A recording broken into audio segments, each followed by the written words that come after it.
Hello everybody, this is George Ponder for WPCentral.com. Got a video review for you today.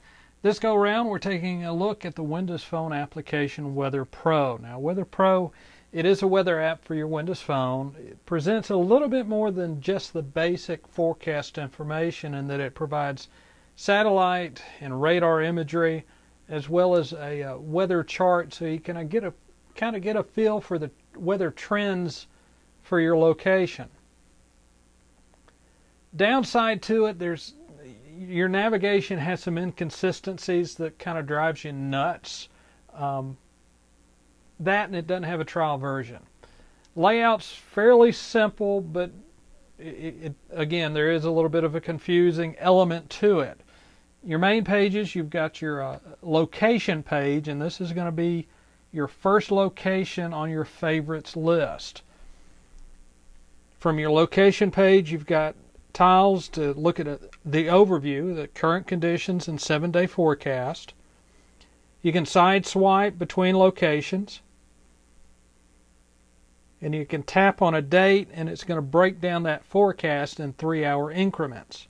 Down below you have buttons to access the satellite and radar views, the weather chart, and it covers 7 areas: temperature, precipitation amount, your pressure, sunshine duration, relative humidity, and wind.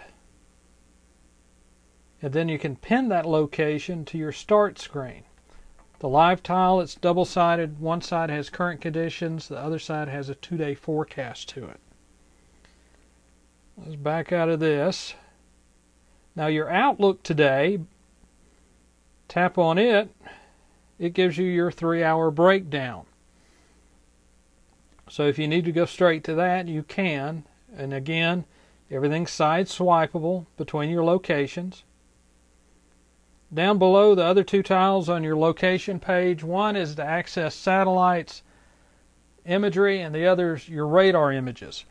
Now satellites are broken down by continent, while your radar is broken down nationally. So you got all the nations in Europe and the US where you can pull up the radars. You can zoom in a little on the radars, but it really needs a regional radar support so you can dial down more closer to your location. Now swiping over on your main pages, you've got your favorites page that lists all your locations. And tapping a location pulls up the current conditions in your forecast.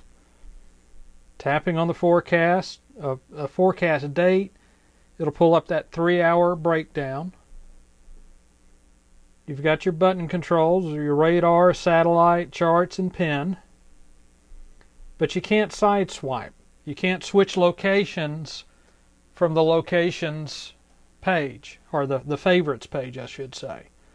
It's a little inconsistency that can drive you nuts. If you're trying to change locations quickly, you can't do it when you access forecasts through the favorites page.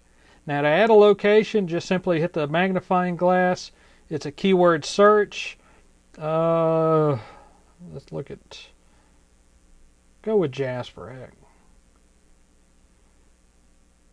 Jasper, Alabama. Pulls up all the Jaspers it can find.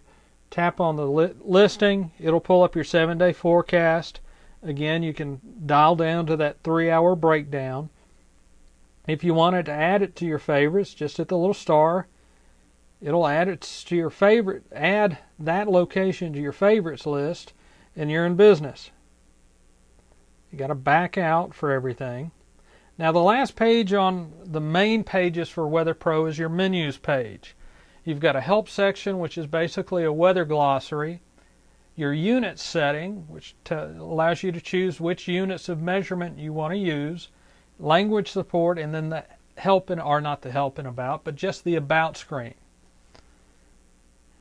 Now all in all, I like WeatherPro. It's a nice looking application, but it just needs a little bit more consistent navigation. If you go to your weather forecast, you should be able to switch locations regardless on how you got there, either through this locations page or the favorites page. Probably the biggest downside to WeatherPro, there's not a trial version available. that's going to steer a lot of people away from it. But if you're interested in WeatherPro, the full version will run you $2.99. It's available over at the marketplace, and as always, we'll have the marketplace links in the post.